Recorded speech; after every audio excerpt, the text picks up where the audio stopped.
हरिओम। सभी भैया बहन ध्यान देंगे। हम लोग पढ़ रहे हैं अलंकार। शब्द अलंकार पढ़ लिए। शब्द अलंकार के प्रसिद्ध उसके भेद थे अनुप्रास, यमक, श्लेष, है ना। इसको पूरा कर चुके हैं। अब हम लोग अर्थ अलंकार पढ़ेंगे। जैसा कि आपको दिख रहा है, अर्थ अलंकार जहाँ अर्थों के कारण किसी रचना में चमत्कार उत्पन्न हो वहाँ अर्थ अलंकार होता है। इसके प्रसिद्ध भेद कौन कौन से हैं अलंकार? उपमा अलंकार, रूपक अलंकार, उत्प्रेक्षा, अतिशयोक्ति और मानवीकरण। ये प्रसिद्ध अलंकार है इसके। उपमा क्या है? उपमा का अर्थ क्या होता है इसको समझेंगे। उपमा का अर्थ होता है तुलना करना।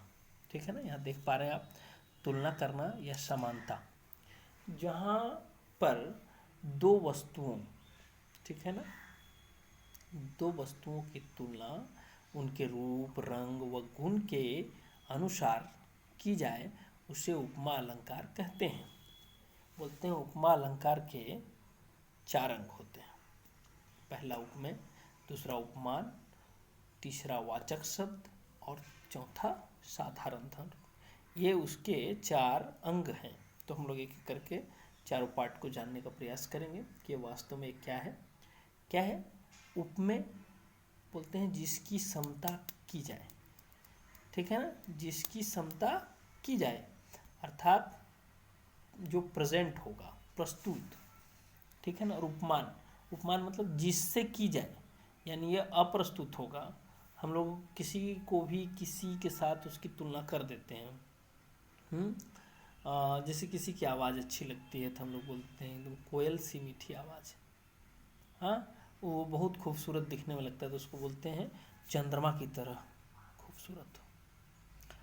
बोलते हैं वाचक शब्द का अर्थ आगे समझेंगे। वाचक शब्द की परिभाषा क्या है? उपमेय और उपमान की समता प्रकट करने वाले शब्द को, है ना, उसको कहते हैं वाचक शब्द। और साधारण धर्म क्या है? उपमेय और उपमान के गुण, उन दोनों में क्या गुण है ना, रूप, रंग आदि की समता या समानता को दर्शाता है, उसे साधारण धर्म कहते हैं। अभी एक उदाहरण यहाँ दिया हुआ है, पीपर पात सरिस मंडोला। इसका अर्थ है पीपल के पत्ते के समान मंडोला।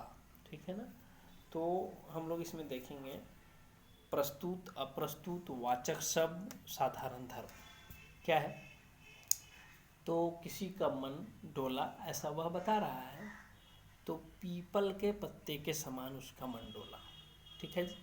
तो पीपर पात यानी पीपल का पत्ता सामने तो है नहीं, यानी यह अप्रस्तुत है। प्रस्तुत कौन है? तो मन है। तो मन क्या हो गया? उपमेय। पीपर पात क्या हो गया? उपमान। जैसा कि यहाँ पे दिया हुआ है,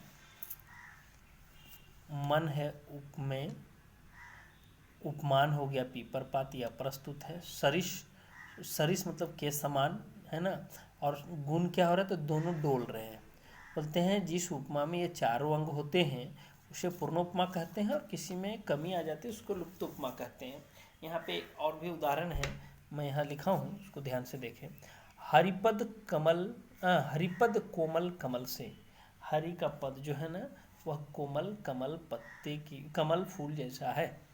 ठीक है ना, इसकी भी तुलना हो रही है। तारा सी तुम सुंदर हो। या फिर अन्य क्या हो सकता है, जैसे हम लोग दिए हैं बहुत सारे उदाहरण और भी है आपके पास, है ना। क्या है? उसका मुख चंद्रमा के समान सुंदर है। ठीक है ना। और क्या हो सकता है? अनेकों उदाहरण इस तरह से आपको मिलेंगे, आए दिन आप भी प्रयोग करते हैं। हम लोग को कुछ अच्छा लगता है तो उसको तुलना कर देते हैं। जैसे गंगा का यह नीर, नीर यानी जल, गंगा का यह नीर अमृत के सम उत्तम है। ठीक है ना। अब आगे हम लोग रूपक अलंकार वगैरह पढ़ेंगे। ठीक है ना। देखें, हरिओम। रूपक अलंकार, रूपक अलंकार वास्तव में है क्या, इसको भी समझने का प्रयास करेंगे। रूपक अलंकार दो वस्तुओं अथवा व्यक्तियों के अद्भुतता को प्रकट किया जाता है।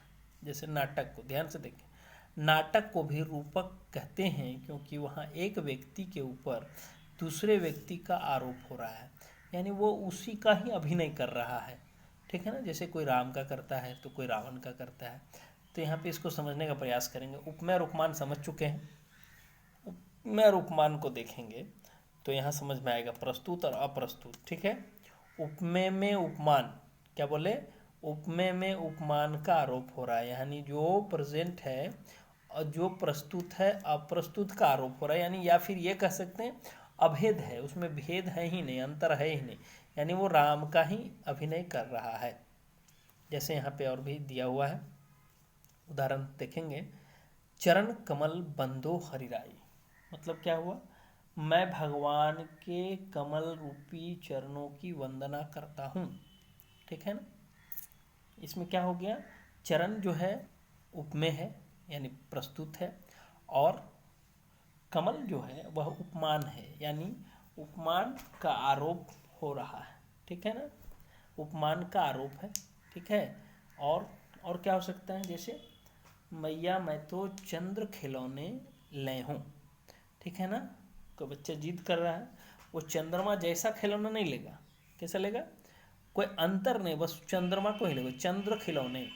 अभी जैसे इसमें रहता, जैसे उपमा अलंकार हम लोगों ने पढ़ा है ना, क्या पढ़े कि, या यूँ इसी में बता सकते हैं, जैसे अभी हम लोग एक उदाहरण दिए थे उसमें, वह चंद्रमा के समान सुंदर है, उसका मुख चंद्रमा के समान सुंदर है, लेकिन उसमें क्या हो गया, अगर इसमें बोला जाए उसी उदाहरण को तो वह चंद्रमुख है, ठीक है ना। उपमा में क्या है, वह चंद्रमा के समान सुंदर है, और रूपक में क्या हो जाएगा, वह तो चंद्रमुख है।